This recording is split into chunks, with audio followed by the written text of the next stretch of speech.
This episode is brought to you by the new book, Round Here and Over Yonder, written by authors Trae Crowder and Corey Ryan Forrester. That's ya boy. The book is out now. I would like to thank everyone who did the pre-order, but for those of you who were like, you know what, I want to wait and actually go to a bookstore and pick this thing up, well, you can do that right now. Round Here and Over Yonder, a front porch travel guide written by two progressive hillbillies. Parenthetical, yes, that's a thing. We love long titles, but we love making you laugh even more. This book is chock full of jokes. We chock-filled it too. It's got a bunch of jokes in it. It's really, really, really fun. We tried to take the stereotypes of certain regions, talk about what they are, talk about what they got right, talk about what the actual reality is. Of course, we did it with our own little region here in the South. We went everywhere else in the United States, and for the first time in our lives, we went to the UK. It's Rednecks Abroad. The book is Round Here and Over Yonder. Not to brag on us, but I will. It is hilarious. Pick it up now wherever you get books. And by the way, we narrated the audio version if that's how you want to digest it. But there is no wrong way. Round Here and Over Yonder, wherever you get your books. Do it at an indie bookstore. I like that more. Don't tell Amazon though. Bye. Let's get started then. We're rolling? Okay. All right, welcome back. Here we are. Corey's there in Georgia, me and Drew here in the ATC studios. I just want to apologize ahead of time. I'm a little tired.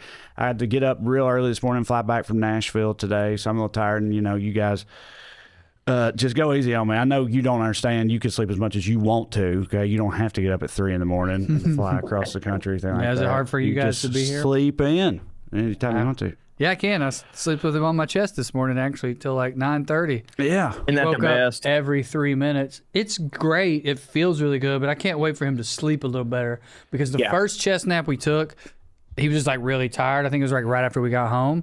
And I was like, this is incredible. This is like, I slept so deep. He slept on my chest. It was all like love and very restful, and I needed a nap. And then this morning we tried it again, and all he does is fart, toss, and turn and grunt. Yeah. I don't know how Bane was, but like my two sons were very different in that regard, and ever since Benton was born, I've made the joke. I've said like, because mine are only 13 months apart. Bishop was still a baby when Benton was born, and I've told people like, if my first son had been the type of baby that the type of newborn that my second son was, my second son might not exist, right? Because Bishop was like. I mean, I was saying it at the time, and I've tried to do bits about it, and they never work because you could tell parents are like, no. But at the time with Bishop, I was like, this is easy. Like, this shit is. Same. I was like, this shit is so easy, dude. I don't understand. Like, why is her mom here? We don't need. Everybody's like, you got any help? And I'm like, this is a fucking walk in the park. Because Bishop, like, he didn't do nothing but sleep and eat. He was like so chill and so easy. But Benton, that child felt like he never. Benton just cry a lot because he was sick or something. I mean, he did have RSV when he was a newborn, but even after that cleared up, it didn't really get any better for him. Just crying really. A lot, like being awake, just fussy, like you said, tossing and turning. It just felt like he never was like chill. Solidly asleep. Whereas Bishop, I did the thing all the time. I was like, is he still breathing? Because like he was just conked out like permanently, basically, if he wasn't eating. I want to hear more about that. Night and day. Isn't it usually reverse, like as far as the stereotype that the second kid's chiller? It's like, and the theory is like, well, you've got more money, you know what you're doing, and you know what you're doing. Calmer. Yeah. You've probably got nicer stuff. You know what I mean? But like, isn't that the stereotype that it's the reverse? I don't know. Maybe generally. I think it's that you don't care about the second one as much. That's definitely a stereotype, like, but it's also about you old bastard. That's definitely a stereotype, especially when people have a lot of kids. Yeah. Like, they get to 4 or 5. Remember, Gaffigan had that great bit about it. He was like, and you were named after our great grandfather. Your sister was named after our neighborhood street we grew up on. And then you get down number 6, and it's like, and you were named after a sandwich I had. Like, go play with your brother Reuben. Yeah. But with just 2, especially so. I mean, mine are Irish twins. I think mine is a little bit of both. It seems to me like he has half a day. I'm talking about 24 hours. Half of 24 hours being great, and then half of 24 hours being fussy. But so far, we've done an okay job of making sure it's daytime fussiness. And his grandma caused that. And I'm going to be completely honest. I was a little, not like annoyed, but like, all right, Nancy, because she had just kind of fucked with him enough, like trying to hold him. Oh, he's hungry. Let me feed him. That she made him fussy and got him off of his sleep schedule the last night she was here. And I was like, she would fucking come in here and somehow spoil a newborn, which should be impossible. And I was so frustrated because we got home. He was fussy. He was off his schedule. I'm like, Andy, he's cluster feeding now. She did this. He's going to be up every hour. And he was fussy till about midnight. And then my man woke up one time, took the tip for like 20 minutes, and went right back out till 9 in the morning. And it was the best night we had. And I was like, Nancy did it again, dude. She did it again. So anyway, my point is he seems to be half, like 12 hours of a day is like real fussiness, and 12 hours of a day is real deep sleeping. And well, if that second 12 hours is at nighttime, then it's half at night. You got it. Yeah, it's been half It's not at night. so bad. We've been lucky. Ever since the bad luck, it's been nothing but luck. There's one thing I would, as far as babies go, piece of advice as far as I'm concerned, but it may just be my limited experience. But like, we were always big believers in, like, you know how people do that, like, don't wake the baby, the baby sleeping thing.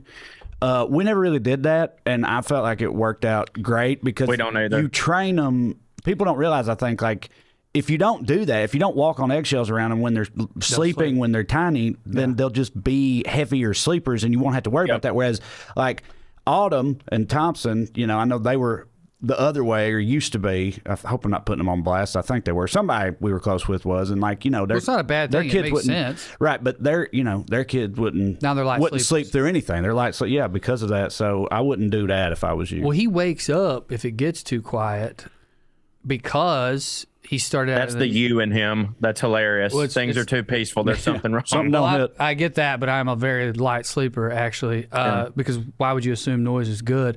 But it's because you said it's the you in him. It's the NICU in him. So Yeah, right. he's his first 3 days was in that NICU. And even when I was going to see him, or like when I brought Andy up, you know, it was like, hey, this is, you know, is Roscoe still in this corner? Then fucking nurses are like, what'd you do this weekend, Deborah? Just patting a baby 4 in the morning. But the advantage of that is what you're talking about. Dude, as long as it's not a bang, nothing bothers him. A bang bothers him, like a pop, you know, something loud, drop metal or whatever. But like the dog barking, Yeah. he just stay drooling. He does not care. He likes the noise. So, yeah, we accidentally have done that, and I think that is good advice. Yeah, when we had Bane, we spent like, you know, he slept in the bed with us in his little dockettot for the first couple weeks or months. Hell, I don't remember how long. It was all a blur.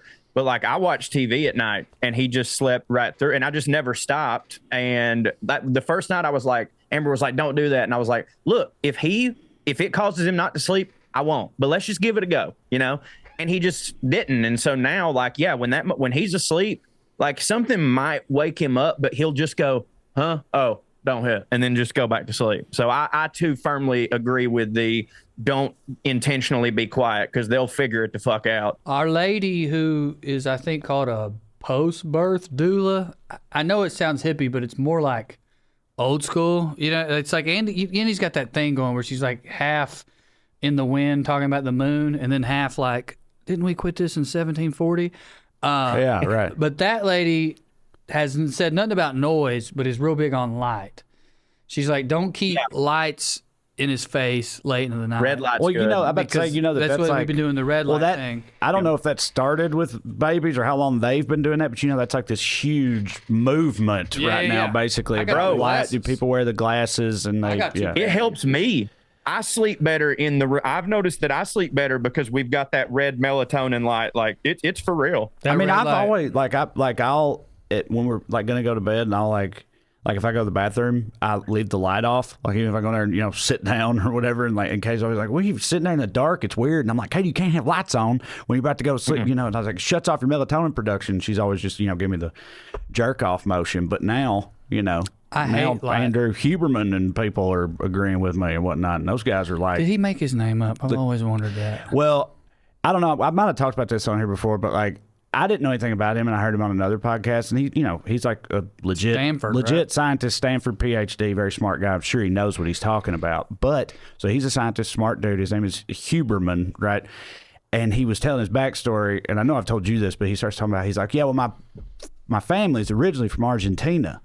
Like, and my ears perk up. I'm like, you know, German. And he's like, yeah, right. And he's like, yeah, my grandpa moved there, you know, years ago. What'd your grandpa do? Oh, he was a scientist. He was a physicist or something like that. And I'm like, really? It's like, that's interesting. And they didn't like press him on it, of course. And he didn't offer up, yeah, my papa was a Nazi or nothing. But like, you know, I don't want to do the math. I'm not libeling him. I'm not saying that. But I don't think he can sue you because you call his grandfather. Well, I'm speculating. I'm not saying that his papa's a Nazi. But his papa could sue you. But the thing is, in order to sue you, you have to be A, alive, which he's probably not, and B, you'd have to prove he's not a Nazi. What about Canada inviting that Nazi into their Congress and giving him a standing ovation and stuff? Yeah. Dude, believe it or not, I learned about this from Andrew Schultz. Just some clip of his where he was in Canada doing a show. Yeah. And he was talking about how, like, the joke he was doing was something like, it's one thing to be a German Nazi.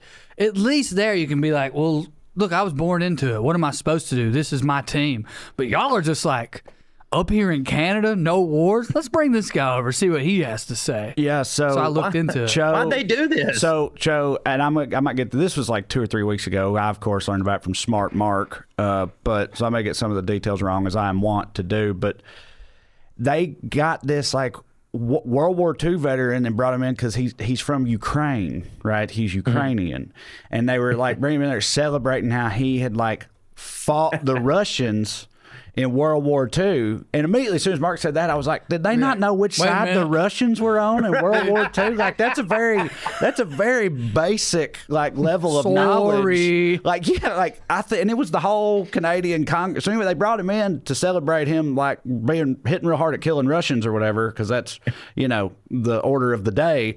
And they gave him, like, standing ovations and all this shit. And then people, you know, again, I don't know how they didn't immediately put together, but somebody was like, wait, and they looked it up and like, yeah, he was he fought for the Axis powers and was like an actual Nazi, and they were giving him his flowers at 102 years old or whatever. Yeah, and then I think they tried to then tried to come after him after that. They were like, and it's like, dude, for war crimes? I don't know, just being a Nazi, you know, they'll do that. But he wasn't a Nazi. He was in the Ukraine military, right? So just like his government allied with them, I think. Yeah, but I feel like they found out that like he was pretty down for it all. Yeah, but also, listen, this is what they have paid me to do. I have no choice, but I do like killing Jews, just so everybody knows. Just putting that out there. Yeah. Oh, speaking of which, big weekend.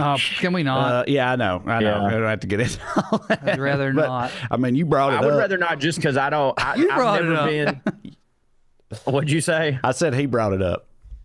I've never been less educated on something. Right. I'll just say that it don't hit, and I hope it don't hit. Seems the situation to me. You did good, but I thought you were about to go, I've never been less educated on a subject, and then just start talking about it. Yeah. Like we just said, let's not do it. And Corey's like, well, for me, I've never known less, so I think we should. Dude, I definitely do that when it comes to some things. Like, I'll talk out of my butt on a lot of things, but the fucking Palestine-Israel thing is not one of those. You know what I mean? I saw my friend Joe, who is Palestinian. Now we're doing it. Who is Palestinian? He said there's 3 solutions. A Palestinian state. What's the final one? Yeah. He said there's 3 solutions. A Palestinian state. Palestinians get full rights as citizens, so they're not trapped and they're actual citizens. It's not apartheid. Or you kill them all. Yeah, right. And it's like, and his point was like, looks like we're leaning to the third one. And then, anyway, it's rough. And obviously the videos of what happened at that music festival sucked. Dude, imagine that. You go to music festivals. How crazy would that be, man? Crazy. And I'm about to say something wild. We weren't supposed to get into it. But if that happened to me and it was like one of them countries we've been murdering for 30 fucking years, I'm not going to say that I want you to be happy about it, but don't get on the news and be like, how could this happen? We all know how it happened. It's bullshit. Yeah. It's crazy. We know how it happened, but there's like, I don't know. There's just like, I just don't think something like that is ever defensible. But you're right. No, I had a thing that I think is kind of funny, not about the thing this weekend. They've been doing this for months. But I told you guys this I noticed something recently, like, that kind of cracks me up. Is like, you get on IG Reels or whatever, and I've noticed that anytime a video involves Jews in any capacity, not Israelis, just like dancing. just any Jewish person. Like you could tell, like I saw one, it was like a 13-year-old Jewish boy in Florida getting ready for his bar mitzvah. That was the video. He's American, right? Anytime Jews are in the video at all, the top comment, there'll be like 4 or 5 top comments with hundreds of likes each that just say free Palestine on it, which like I think is funny because it's like, what is this kid in Florida supposed to do about it? It's like not all, just any Jewish anything. Yeah, the kid's like, I like Drake. Like, yeah, right, exactly. It's like, oh, like he's supposed to pick up the phone and get it done. You know, if it was like, what's her name, Gal Gadot or something, you know, sure. When I was in New York, that was one of the best tweets of all time too. What was they said that Kristen Wiig had been cast to be Gal Gadot's villain or Gal Gadot's nemesis in the Wonder Woman movie. And the person was like, that's weird. Kristen Wiig doesn't look like a Palestinian children's hospital. When I was working in New York, living in New York, Andy worked for that like catering company. She was like a manager, and I'd work there sometimes. And the owner was New York Jewish. And it was like, you know, it was like $200,000 to rent it out or whatever. But every once in a while on an off day, he'd give it to some organization, usually a religious one, almost always Jewish. Like he'd write it off, you know. And dude, about half of them was just straight up insane people, rabbi types, like our version of like fucking Fire and Brimstone Baptist. The dude like, no, like the dude who smashed, not that. Because that's like Gallagher? Goofy. No, what's that guy who's Gallagher? Arbery something? He smashed the Hateful. The snake handlers are just like, the world's coming to an end. I'm talking about like Father Greg Locke, the dude in Nashville. Falwell. Yes, Greg Locke or Jerry Falwell, may he rest in hell. Like that type. Yeah. Dead bodies. I'm not exaggerating. Screaming in Hebrew or Yiddish or whatever the fuck it was for an hour with an interpreter. And then, like, a bunch of rich Jewish New Yorkers would give them like $1 million fucking dollars. They would literally show pictures of dead Israeli soldiers. Oh my God! Why? And we're just like, do you want some more hors d'oeuvres? Yeah, that's sir? intense. It was wild. Have y'all thought about how it feels like? So that thing I said, you know, everybody's saying free Palestine when it's like a Jewish kid or something, it has nothing to do with it. I feel like that, you know, has some that feels kind of anti-Semitic to me doing that, right?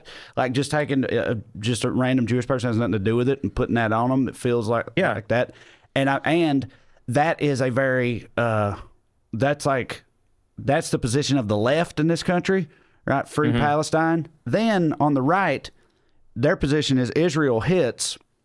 Right, but Jews don't. But they don't. But the Jews don't hit. Right, it's like a weird. Everything about it is weird. It's like you know, opposite day on both ends of the spectrum. It's an odd dynamic. I feel like. I think I don't believe that saying free Palestine is anti-Semitic in almost any context, but. I mean, to like a 12-year-old, you're doing it on a Jewish kid's, a little boy's bar mitzvah. It just seems like you're saying "fuck this" person because he's Jewish. Yeah, right. All Jews, you know, need to be reminded to free Palestine. Yeah, right. I don't think that's necessarily anti-Semitic. I mean, if you do it to a 12, I'm not saying it's right. I think anti-Semitism is a different thing, but maybe I'm wrong. I mean, I was going to say something about if people can't like talk shit to me because it's like Tennessee trying to ban drag queens or something. But then I was like, yeah, but I would just be like, yeah, I hear you. But it's not my ethnicity or whatever. It's just where I'm from. I was going to say, but the other thing, I think there's 2 reasons on the right. One is the other side's brown. Yeah, of course. And then the religious side of the right doesn't like Jews, but wants Israel in place because they bring about Armageddon. I know. You guys told me that before. That's so wild to me. Sometimes y'all tell me some shit about like how Christians right now they think it's about to be over with this whole thing going on. And are they pumped? Are they excited? Right. Well, I didn't even think about that. They might have to be. Like you can't. If Russia and China gets involved, I mean, it could be over. I mean, that's what's so complicated about the whole thing because like they always talk about like, oh, it's so evil out there. We're living in the end times, and it's like right. But if you follow your religion to the letter of the law, you wanted this day to eventually come because then the Lord calls all of you to heaven. So like, right. yeah, it's like, oh no, we don't want the world to be blowing up, but at the same time, that's literally what God said would happen. So like, yay! Yeah, but okay. Do y'all think though that at the end, and I'm sure there's some for whom this is not true, but at the end of the day, almost all of them, like really deep down, they don't actually believe that shit or whatever. Hardcore fundamentalist Christians, and see, okay, because like they don't. You know, I'm glad we found a group we can all just openly shit on. I'm wound up. They try not to die still, or you know what I mean, or it's like yeah, like the instinct versus the belief. Like I'm saying, you know, Muslims though say what you will. They say what you will. They put their money where their mouth is. You know, put their C4 where their mouth is, and a cyanide pill. Yeah, right. All that they'll do it, and it's like Lavelle Crawford said in that biz. Like Christians ain't got it like that. He's like, I don't know Jesus like that. So. Yeah, that makes me feel like that means that, like, really deep down, they don't actually believe that that's true. It's going to happen. They always think they're going to win. Then just, you know. Do you know what I mean? Like, It's like, no, the Jews and the Muslims are supposed to start it. Right. That's like part of it, which is super convenient. It's like it's a very Christian Western thing. You know, to your point, the Muslim extremists are like, all right, let's get this party started. And Christian extremists are like, let's get these motherfuckers to kill each other to get the party started. It's like a very pussy in that world. It's more reasonable, but weirdly, but it's definitely. Don't Jews not have an afterlife or not believe in an afterlife, or they don't believe in hell? I think they believe in heaven and hell. But there's something like the way that we do, but they definitely believe in an afterlife. Okay, because anytime I hear that, I'm always like, well, what's the point then? Like, what? Like, I mean, that's very Jewish of you. Yeah, what's the point? Well, because like Jews hit for me. Like, let me just say that Jews hit for me. Israel very much does not. You can hate me for that, but if you're gonna hate me for that. I mean, I've always felt and been openly told that I have some Jewish tendencies. So I sympathize with them. That's funny, and you're allowed to say that because Jews love those stereotypes in comedy specifically. Yeah. But like, what they say that to you when you're like, what, complaining? Yeah. Well, one of them was a fan. That dude probably a Jew in Jersey. Yeah. In Jersey, he was like, I don't know, you don't seem like a redneck to me. You seem more like a Nebuchadnezzar Jew. Was he a Jew or was he an Italian? He sounded like that.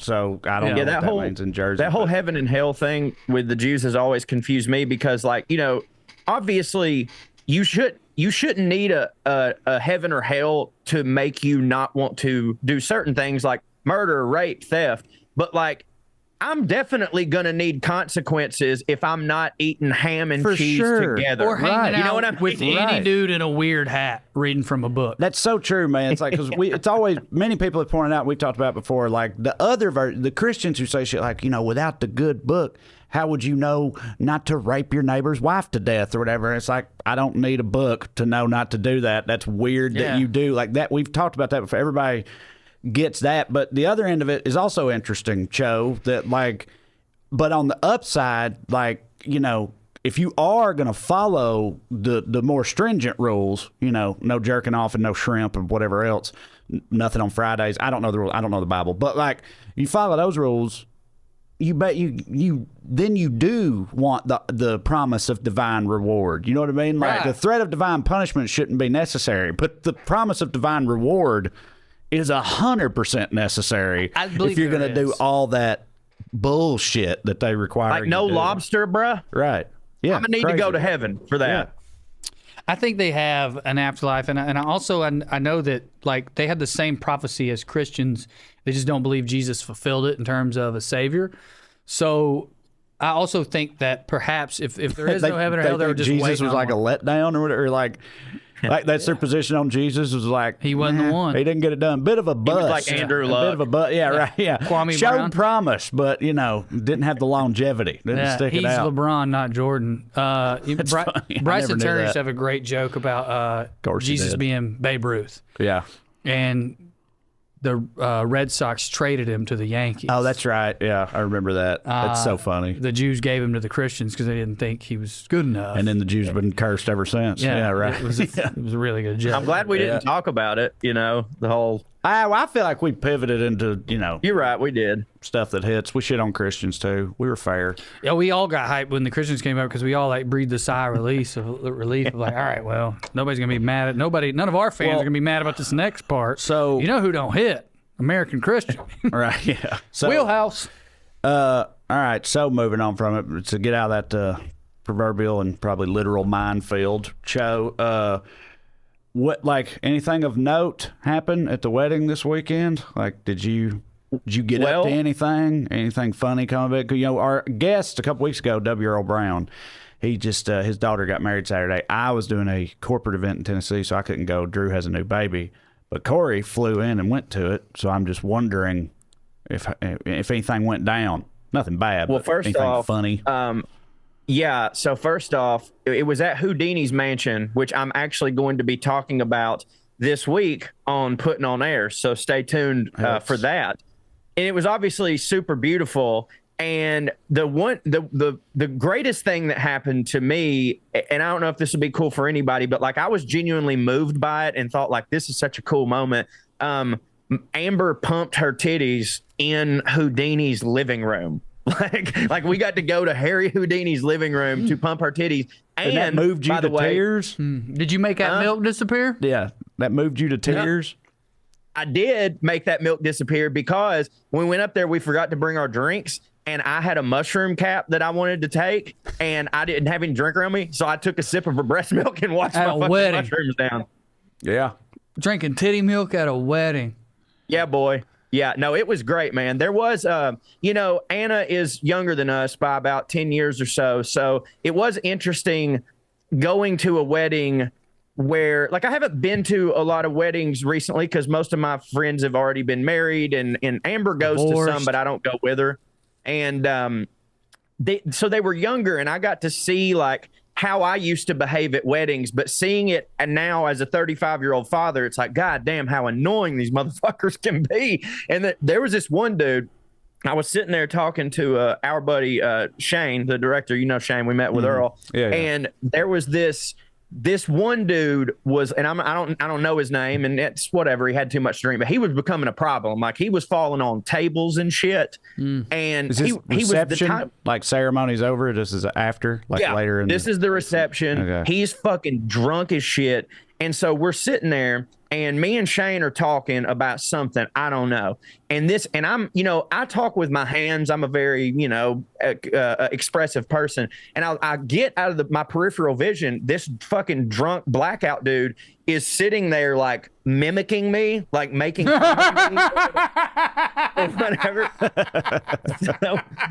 so that's so funny because like you are the type.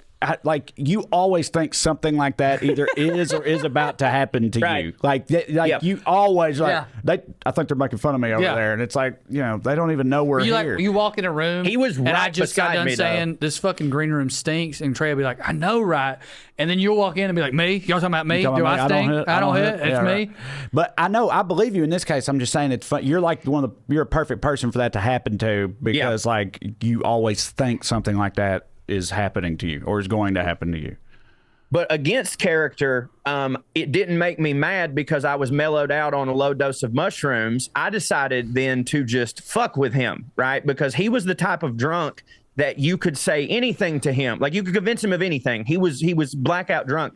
So I turn over and I look at him and I was just like, you having a good time? And he's like, yeah. And by the way, everyone had already kind of come up to me and Shane because we were in that area and we're like, hey, will y'all keep an eye on this guy? Because like, we're literally afraid that he might knock over one of Houdini's marble statues. So like, I'm sitting there and I turn around and go, hey, how you doing, buddy? And he's like, I'm good.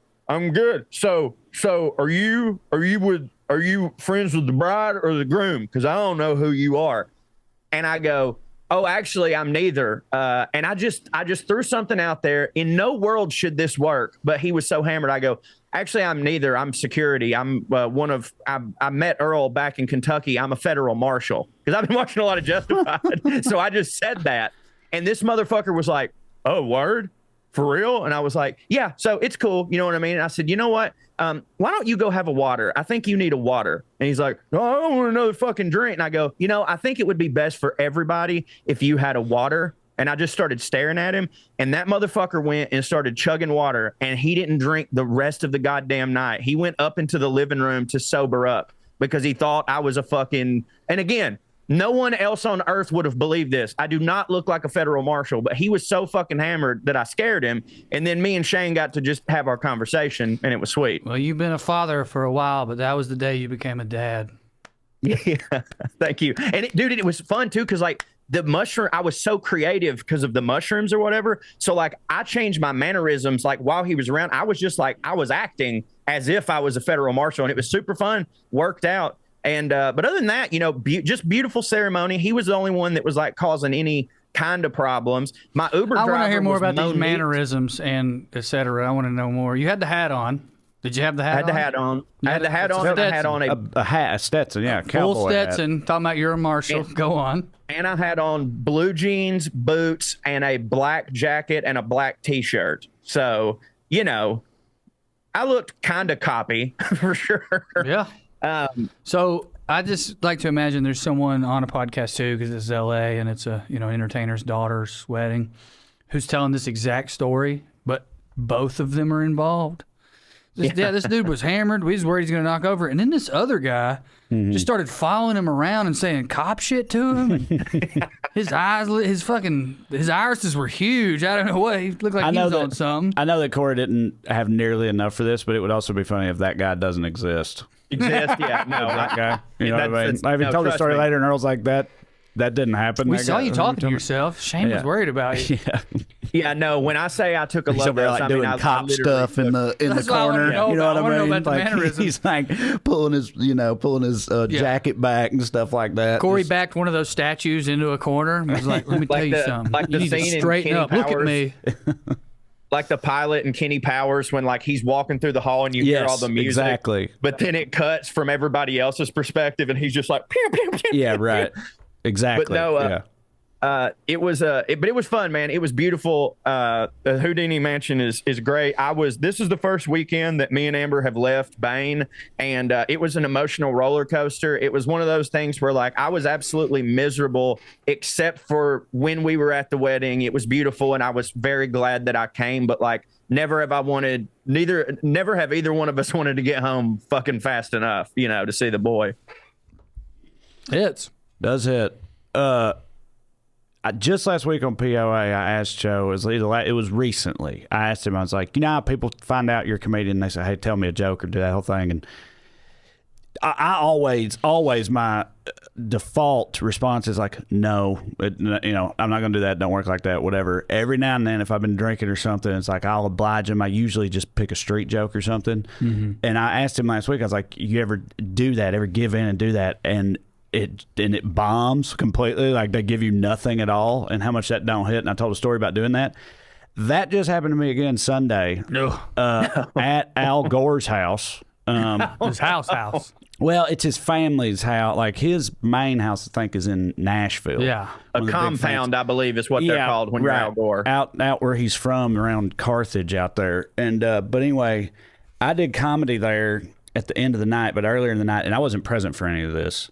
But they had like a cocktail hour, and they had like some dudes playing music. I don't know what kind of music. They looked like Nashville country looking dudes to me, but that.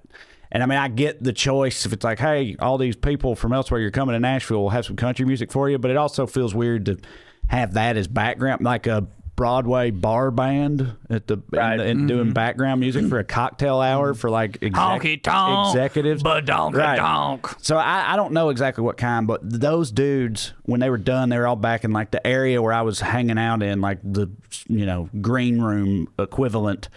They were back there too, and like one of those dudes starts hitting me with that. He's like, "Come on, man, let's hear it.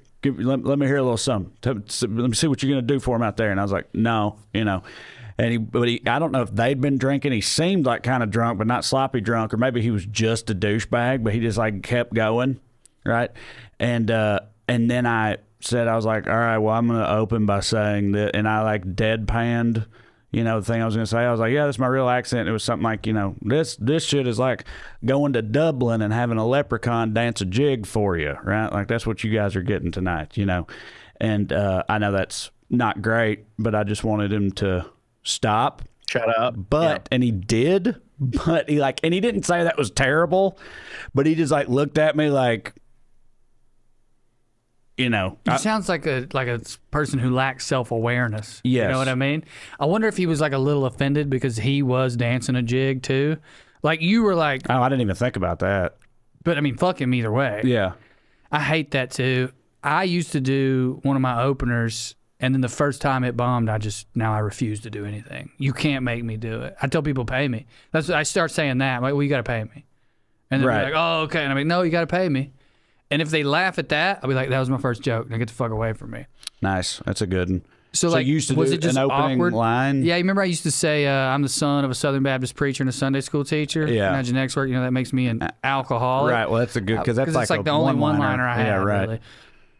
So was it awkward in the green room for the next 20 Well, they minutes? weren't perpetual. The green room, first of all, it wasn't a green room. It was just a room in the house. That was the slave quarters. Right. It's a room. It's the room where the bathroom was. Yeah. So people kept coming in there, and he, coming in and out. So he did that, and he looked at me weird, and I was like, I don't know what to tell you. I was like, yeah, man, who knows? I said something like that, and then he just kind of walked off, and I didn't see him again. I'd have been so mad if I were you. I was mad. I'd been it pissed me off. Play me one of your like, licks. I know. That's why. It's one of those things. In the shower later, thinking about I should have said that. I should have done it. And I could tell he wasn't being he wasn't being what the fuck, dude? What, you scared? It wasn't nothing like that. He was just he was like, oh, come on, man, come on, let me hear it. I want to hear it. Let me hear it. That type of thing. And it's just fucking no.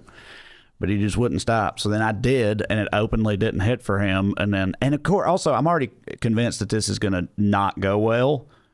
Because it's 20 people at a dinner table and outside, not a comedy environment. So I'm already thinking that. Then that happens. I'm like, Jesus Christ. But I smashed, for the record. Corey, let's do a little improv. You're the guy and I'm Trae, and you try to get me to do the first joke. Oh God. Hey man, you're the comedian, right? Yeah. Okay. Well, hey man, I mean, I know you got to get up there, but give me some of your stuff, dude. Humor me. I want to hear it. What's your best thing? What? Just tell a joke. No, it don't work like that. No. What do you mean it don't work like that? It literally does work like that. You open your mouth and you say a joke. All right, this is how I'm gonna do it. Okay, this is the first joke then. So I fucked it up. I mean, that's kind of how I did it. I fucked it up. I forgot your joke, but the thing I was trying to get to, and I completely blew it. And everyone forgive me. I don't have any sleep. Is that you said you deadpanned it? I did. So I imagine that I now remember the joke that you were like, having a hillbilly come here to Tennessee with this accent, it's like going to Ireland and having a leprechaun dance a jig with no sales. So that's the best. That's the best you got. I'll tell you what, son. You better be thankful that you are a hero to the gay community, because you are not funny at all. I mean, that was the vibe. That was pretty much the vibe. Yeah. Well, what's extra good about that is that was meta, because I was not funny at all during that improv scene. And then I feel like you didn't sell it. That's what I was trying to get out. I'm too tired to deliver my performance. And I sort of did that on purpose, but still got pissed at the outcome. Why? That's the part. Which part? Get. You don't mean not because I get not caring enough to sell it. Okay, all right. Why get mad when you know you're not selling it? Because I was just like, if you don't care enough to sell it, just don't do it. I guess the reverse of that is if you don't care enough to pretend laugh, don't ask. Yeah, that's right. Right. Yes. Yep. The other one, I'm not going to do the whole joking, but again, normally I just pull out a street joke, and I tell them this isn't for me. This is a street joke, and because those are people like that when they say that's what they're expecting. Yeah, that's what they want. And so that normally always works because I know some pretty good ones, but I did that once and the dude just stared at me. I finished. He was just like, and I was like, that's it. He was like, all right. I was like, Jesus Christ. Yeah. What's your favorite street joke to do? People don't hit. Usually I do the one. It was actually one of mine. When I don't do it anymore. If people know I'm a comedian, I just straight up say no. If they ask me what I do, I lie and say anything else so I don't have to do it. But mine, which also used to bomb regularly, they would say, tell me a joke. And I'll go, hey, it doesn't work like that. And then finally I'd give in and I'd go, okay, I'm lactose intolerant. And I don't even know how cheese is made, which means I can't process dairy mentally or physically. Ha! Do you do that? Do you go, ha? Yeah, I sell. Do people like that? Yeah, they like that the You gotta most. do that. Next time you do it, and you go, Ha. Yeah. Or hey-o, give them one of them. did it make you in your head more? Yeah. I mean, I already said that. It totally did. Oh, you I was, did? My bad. Because I was already, Yeah. like I'm saying, I was already in my head thinking like this ain't going to hit just because of circumstances. Right. But again, it did hit because I told you before we started recording, it's like, I was there at the behest of Al Gore, and he introduced me to them and really gassed me up. And it's like, so, Yeah. they were going to laugh like at when me, Patterson and they brought us did. up at the trucker show, it's like, Right. God told you this guy was like funny. anointed. Yeah, exactly. Right. So, it ended up hitting. But what's the space? I need to know how much time you had to sit with that before going on stage and getting that laugh. 15, 20 minutes. So not that bad. Yeah. Because me bombing that little improv exercise that was my idea is killing me right now. So I can't imagine what you were going through in that fucking green room. You asked a minute ago my go-to street joke. I kind of feel like it's the one about Little Dirty Johnny and Christmas presents. Yeah. Yeah, tell it. I love that joke. Okay. I definitely have told it on here before, but yeah, it's like, all right, so Little Dirty Johnny's parents are becoming very concerned because they cannot get him to stop cussing, right? No matter what. They've tried everything. They've looked up all shit on the internet, tried punishment, tried rewards, whatever. Nothing seems to work. They finally go to this child psychologist, like we're at our wits' end. He won't stop cussing. And the doctor's like, well, Christmas is coming up. So what I would suggest is you sit him down, you ask him what he wants Santa Claus to bring him for Christmas. And for every time he cusses while giving you the list, you replace one item with a dog turd, right? They're like, all right, it's worth a shot. Psychologist said this. Yeah. Well, So they go home like, Johnny, Santa Claus is coming soon. What do you want for Christmas? And he's like, I want to wake up in the morning, roll over next to a brand new fucking Steam Deck. Get up. You know what Steam Deck is? It don't matter. Get up, walk down the steps, see a shiny fucking hoverboard sitting at the bottom of the steps underneath the Christmas tree, brand new Xbox Series X, sweetest some bitch I got.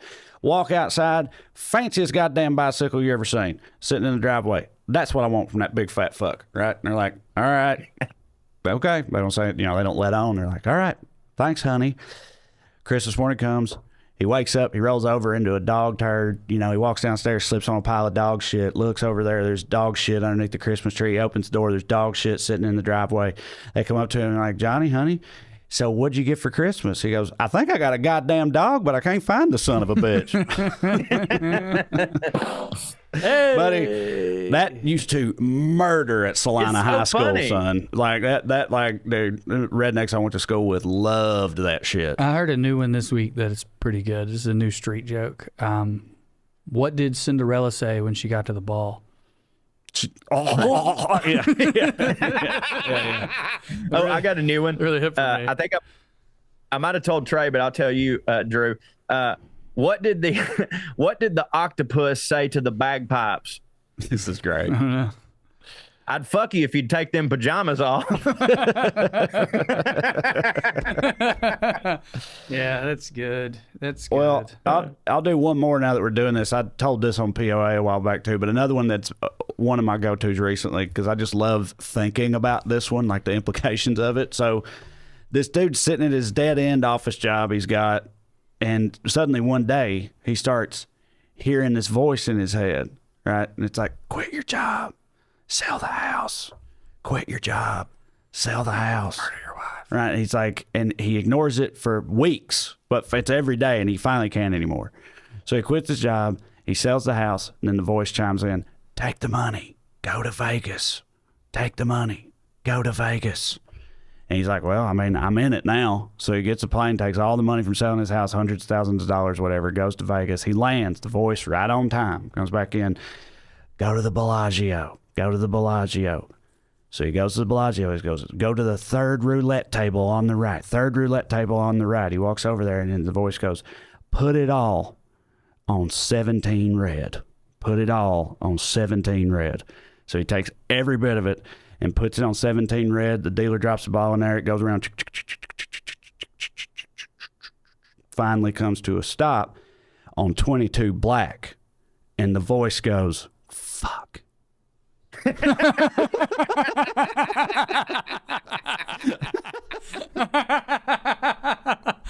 I love that. Yeah, it's hilarious. I love great. thinking about the implications of it. Like just the the voice is just like a dipshit degenerate. It's like I don't know. See you later. Yeah, right. Yeah. Going to Milwaukee, got another mark. That's pretty fucking good. Do y'all have any? I mean, we all do, and I know this is putting you on the spot. I can give you time to think about it, but like cultural blind spots, music or things like that you're aware of. I asked specifically because today, with me, musically, it pretty much all comes down to what my dad fucked with or not, if you're talking about old shit. Oh, the 80s for me. And so today, I don't know where I heard how I got in my head, but in my head all day today, I've been going, in the middle of the night, I'm walking in the sleep. Yeah, right. That's been stuck in my head, but I don't really know that song. So just those lyrics on repeat. I didn't even know who that was. I looked it up. Cho, you know who it is, right? Yeah, it's Billy Joel. Yes, Billy Joel. And I realized that like Billy Joel's a big one for you. Pretty huge blind spot for me is Billy Joel. Me too. My dad. Much. I figured you would. I knew you were going to say that. You just seems like he likes John somebody Tesh. that were hit for you. If he liked, not that he don't hit. If he liked Joel John hits. Tesh and didn't like Billy Joel, I really wouldn't know what to do with that information. Well, Glass Houses by Billy Joel, I consider the best party record. Like, it's such a great, like, from top to bottom. Like, if you're, we're in Chickamauga, we do a lot of vinyl parties where it's like, no, fuck the aux. We're listening to vinyls, and everyone the Civil is in War rotation. town. You guys are doing. What a world. They play it on one of those record players that's got like the big horn thing on it. You got to crank whatever. Yeah. And Corey's uncle comes by and spits in it accidentally. Well, it's fun. It's fun because everyone gets to take a turn, and everyone brings their records, and you can choose from anybody's. And but when you do that, it's like there's no skipping songs. We listen to the record front to back, and then someone else gets to go. So you learn a lot about what people's tastes are. You end up hearing some stuff you'd never heard. And one night, and I'd heard some songs from Glass Houses, but my buddy Chris threw on Glass Houses at the party, and like, it's just like this record was perfectly constructed to, score a really good party. Like, it's fun, it's upbeat. There's a lot of songs just about partying and stuff. He's a great piano player, wonderful songwriter. The Stranger album, I listened to it so many times when I was in New York, and I consider Scenes from an Italian Restaurant. I mean, it's one of my favorite cinematic songs because it's like 7 minutes long, and it tells an entire, movie's worth of shit. But yes, dude, I fucking love Billy Joel. So mine's the 80s in general, and that album, I looked it up, Corey, came out in 1980. And then I looked up The Wall, Pink Floyd. The whole 80s? I feel like for the most part, it's a big blind spot for me. It's not that I don't know who fucking Billy Joel is, but it's like I'm not that familiar with his stuff. Yeah. I got into Billy Idol in the last 3 or 4 years because he was great live at Bonnaroo, but like, you know what I mean? It's like, yeah, some of those songs come on. Some of the movies I watched growing up because they were on TV, they were on USA. But yeah, man, Pink Floyd The Wall was 79, and then like there's really a gap for me musically from right there till the 90s rap and rock stuff. Yeah, pretty big gap. But Dire Straits. Were they the 80s? I always assumed they were the 70s. I think they started in the 70s. Like, I always assumed they were the 70s. But they definitely were in the 80s. I want my MTV, right? Yeah, like they were. I think their first album was like the late 70s, I think, or around there, maybe mid to late 70s. But they definitely were like probably part of what I'm doing. Hitting in the 80s. Probably part of what I'm doing is if there's a band in the late 70s through the 80s that I like, my brain's saying, well, that's 70s, and I still don't know the 80s. But dude, I don't know anything about 80s pop. I know very little about punk, the early parts of punk. Even though I like some punk now, I know almost nothing about 80s metal. Mm-hmm. Like just Quiet Riot. Nothing about that. Jackal. I literally don't know what that is. I don't know anything about it, but I dating a bag of shit Amber back in the day. I needed a shirt or something. She got me one, and her stepdad came home and he was like, "Is that my goddamn Jackal shirt?" Which just always stuck in my head because it was like, because I didn't even know what it was, and he was like, I like Glenn Danzig, but I think I like the idea of him more than I was involved in. You know what I mean? It's still a little bit of a. Ooh, I mean, really, when I think about it, other than like Dire the Talking Straits, Heads, I don't know shit about the Talking Heads. Talking Heads are great. I love the fucking talk. yeah, they got a new great. documentary coming out. But to be fair, what about the Cars? Cars hit. I believe you, but I got nothing.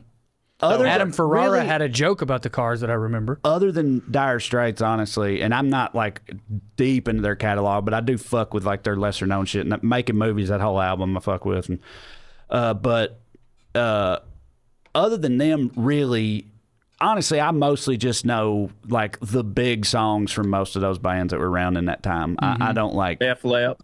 Love Def Leppard. I can't name a Def Leppard song other than, is Pour Some Sugar on Me? Hell yeah. That's the only one I know for sure.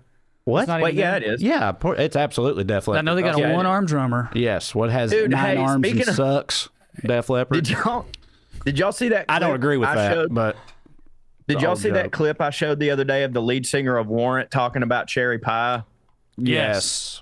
Dude, Yes. for those of you that don't, look it up. Like, apparently, like that song, which was their biggest hit, is the bane of this motherfucker's existence. Like, he hates it so much because, like, he had a completely different, artistic dream for that album, and then they like made him put cherry pie on it. And like, he talks about it like a man talks about their son who like went into graphic design. You know what I mean? So you said he had a whole different artistic vision for it. I know I've told y'all this, but I don't think I've mentioned it on here. That song, "She's a maniac on the floor," right? That song.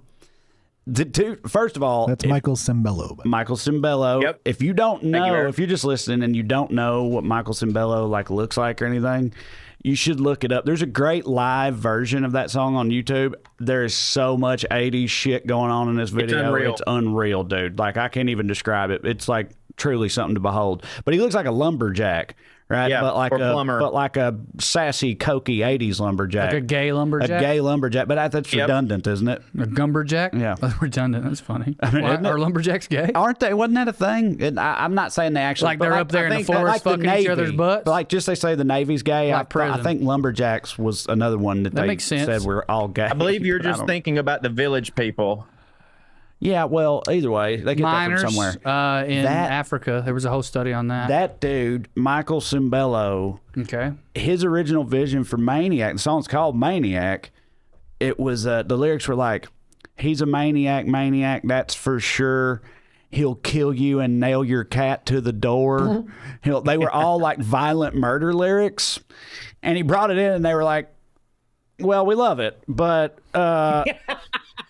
what if instead of all that, it was like fun. Yeah, right, about like dancing or He's whatever." like, it is fun. And then, and then he was like, "Well, whatever, I guess." And then, it's like, it's a good change. It's a good change. But it's just funny, like listening to that song and knowing his original vision for it was this like brutal murder jam. More Warren Zevon-y. Yeah, for sure. I just looked up Warren Iggy Pop. Zevon, dude. Yeah, he rules. Warren He's Zevon awesome. rules. Until he's in the fucking Hall of Fame, the Hall of Fame don't count. Yeah, that's ridiculous. I think about it would lawyers. almost piss me off now since he's been dead. Me too. You know what I mean? It's like Kenny Stabler got put in the Hall of Fame after he died. Lawyers, better than Guns, nothing, and I guess, Money should be Great. a movie or Great a one. musical. I looked up Iggy Pop Excitable because I boy, thought too. maybe Iggy Pop was the 80s, but the main songs I like were like late 70s.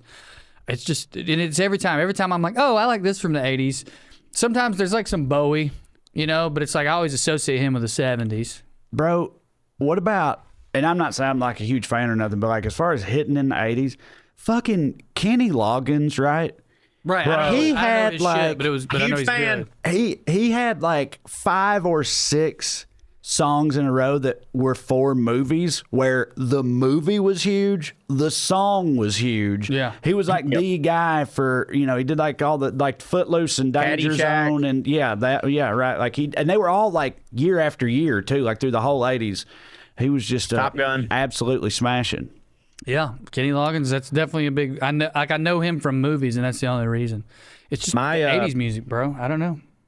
Did you just mean cultural blind spots in music No, or it could just be in anything. anything? It could be anything. Because yours was like old mine, action movies, wasn't it? Or yes, like, and I'm rectifying it, which honestly, like, it kind of hits for me that I'm getting to experience all these things new. But like, my cultural blind spot is like 80s and 90s action movies, or basically any movie that wasn't a comedy. Because when I was a kid, I was so infatuated with comedy that like, I mean, dude, there was movies that were like, obviously Tombstone was my shit. Like, anything that my dad showed me, I loved. But like, when it came time for me to choose, like when we went to Blockbuster, it was like, what's the new comedy? Does Jim Carrey have a new movie? Does Chris Farley, you know what I mean? And I just like, I thought everything had to be funny. But now, like, bro, I got to watch as an adult for the first time True Lies, and fuck me, I love that movie. It's great, and it's awesome, man. So like, I'm actually fine with this because now I'm getting to like, I have so many new movies that aren't new to anybody else.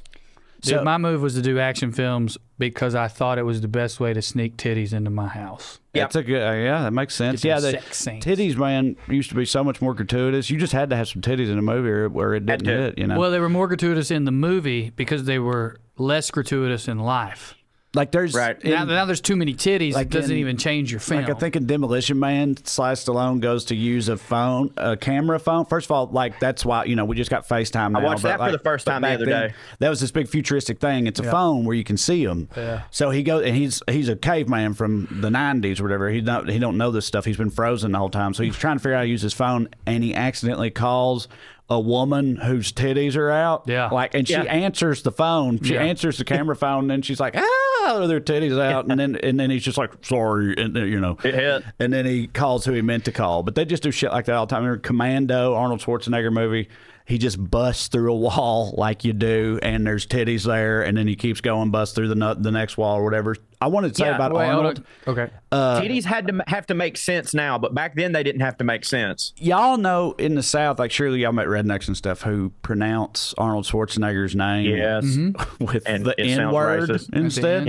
Yeah. Like I don't even want to say who because he hits for me real hard, but just somebody I didn't expect. Like he was an old Saturday Night Live writer. I heard on a podcast say that, and it really took me I know who back. it is because I listened to a fly on the wall. Just like, like sort of mispronounce it, or he was trying to hit? No, not trying to hit. Like this is genuinely the way he says his name, and I've encountered that before being from the South, but not this guy. This guy's like brilliant. He's great. He's not at all Southern. I didn't know that other people did that. I think and America did it really for a few years. Caught me off guard. Yeah, yeah. So, do you guys remember the Tommy Lee Jones movie Blown Away? Oh yeah. With who else is in that? I want to say it's one of those. It's like the guy who's president. Jeff Bridges. Is it? I think it is Jeff Bridges. I was going to say who's the guy who's president during Independence Day? Bill Pullman. I couldn't remember if it was Pullman or Bridges. I think it's Bridges.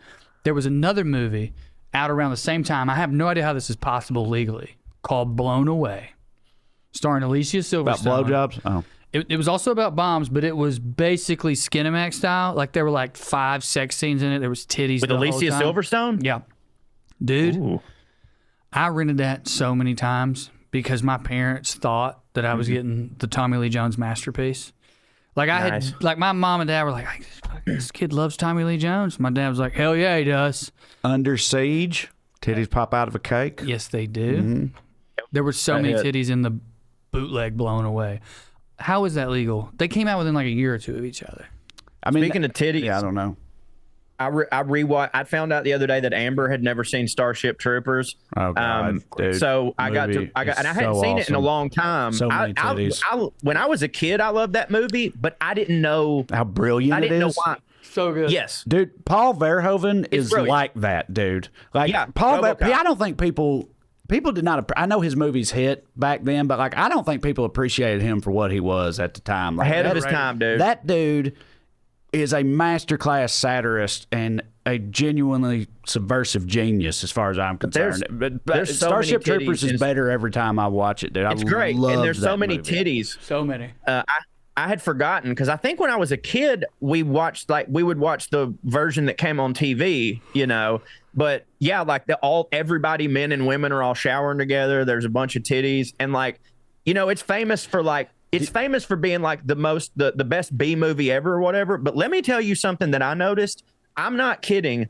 The CGI in Starship Yeah, Troopers holds up. literally holds up better than the Star Wars prequels. And I'm not saying that to be funny. Thing. It's like I used to even say when I was younger, I'd be like, it's the greatest B movie ever made. But it actually was like a big budget studio movie. He made it that way on purpose. You know what I mean? Like, Made it look like a B? Yeah, he got because it's like a propaganda film or whatever, and he cast these wooden actors and stuff. But that shower scene, a lot of the actors were uncomfortable with that. And so Paul Verhoeven was like, well, I'll pull my dick out. Does that make it hit any harder? And they were like, oh, okay, sure. Back before they outlawed the hits. Yeah, he directed it butt naked in the shower with him behind the camera to, do like a... I'll tell you what make you ladies feel thing better. to think would make it better. These ladies, if I get my dick Well, he's out, like, his thing was like, but he's like fucking Dutch or whatever. nudity. You know how they be. But Yeah, it's just nudity. It's just nudity. They don't care. But he was like, well, I'm not asking you to do anything I wouldn't do. But remember the 3 titties in Blade Runner? that was Total Recall. Total Recall. You're right. Yep. Also Paul Verhoeven. Mm-hmm. Yeah. So good. Did a little research on Blown Away because you should. That was released in 1992 as direct-to-video. Nicole Eggert. Oh, who looks like Alicia Silverstone. Yeah, and the Coreys. And it Coreys. IMDb has under sex and nudity severe rating. That's Nice. It came out 2 Got years some before. severe burns on my dick that day too. Before Blown Away. How many years before? 2 years. See, that feels crazy to me legally. Right. Yeah, I don't know how the titles work. But it's direct to video, so. Yeah. It's almost like you guys didn't hit hard enough, so we're allowed to have the title now. Yeah, I mean, I'm Like, trying to you think. know, I like, know what I mean, there's Aaron, been is other like- movies. Well, that have- there's It's like the idea of like, no, we own this in the video world for at least a decade. at least 6 other things called Blown Away as well. Right. I would imagine they'd been spaced out by like 10 years. But I guess the only people who would have a lawsuit is the first shitty movie. There's another one in Why 1990. would they argue? 1980, There's one in 1990 starring Laurie Anderson. 90, Lonnie 92, and 94 every 2 years. I want- maybe I it's think Away. we should watch Studios. every Blown Away and rank them. Okay, I know my ranking, but we'll do that. Maybe the studios own them and they don't care. My other theory is the people who own the rights are like, why would we be mad? Because we're going to get all these accidental sales. Fuck yeah. Yeah, exactly. Well, I think we should end on that note. Yeah. I'm do it. about to be in Washington State tonight. If this comes out Wednesday, tonight I'll be in Spokane. Then the rest of the weekend I'll be in Tacoma. The rest of the weekend I'll be in Tacoma. Next week I'm in the Carolinas, Charleston and Durham, and then Boston, and then San Francisco coming up, Phoenix, Chicago. It'll be fun. Go to TraeCrowder.com. You can also get our book around here and over yonder. There's a link at TraeCrowder.com, or you can just get it at a bookstore. It hits for you, or whatever. But check it out. And, If you're looking for that book, Trae and Corey are on the cover. yeah, If you're trying to find yet again. So, you're busy with kid stuff. I have some. All I can think about is how bad I bombed as you. It's like all I can think about. I'm going to be in Atlanta filming a thing at the Laughing Skull on October 23rd. If you were supposed to see me in Atlanta last weekend, I think if you listen, you know why I didn't make it. I'm sorry for that. But I'll be at Laughing Skull October 23rd. I'll be in San Luis Obispo in November. I'll be in San Francisco in December. This Thursday, October 19th, I will be in Chattanooga at the Comedy Catch, headlining the Lookout Comedy Festival. So holler at that. And then just announced tickets. December 28th, I'm in Asheville at the Gray Eagle. And opening up for me is friends of the show, Good Cop, Rad Cop. That's going to be a fucking fun one. So link in description, all that. And if I may, thank you all for listening to the WellRED Show. We'd love to stick around longer, but we got to go. Tune in next week if you got nothing to do. Thank you. God bless you. Good night and skew. Bart. This episode is brought to you by the new book, Round Here and Over Yonder, written by authors Trae Crowder and Corey Ryan Forrester. That's ya boy. The book is out now. I would like to thank everyone who did the pre-order, but for those of you who were like, you know what, I want to wait and actually go to a bookstore and pick this thing up, well, you can do that right now. Round Here and Over Yonder, a front porch travel guide written by 2 progressive hillbillies. Parenthetical, yes, that's a thing. We love long titles, but we love making you laugh even more. This book is chock chocked full of jokes. We chock filled it too. It's got a bunch of jokes in it. It's really, really, really fun. We tried to take the stereotypes of certain regions, talk about what they are, talk about what they got right, talk about what the actual reality is. Of course, we did it with our own little region here in the South. We went everywhere else in the United States, and for the first time in our lives, we went to the UK. It's Rednecks Abroad. The book is Round Here and Over Yonder. Not to brag on us, but I will. It is hilarious. Pick it up now wherever you get books. And by the way, we narrated the audio version if that's how you want to digest it. But there is no wrong way. Round Here and Over Yonder, wherever you get your books. Do it at an indie bookstore. I like that more. Don't tell Amazon, though. Bye.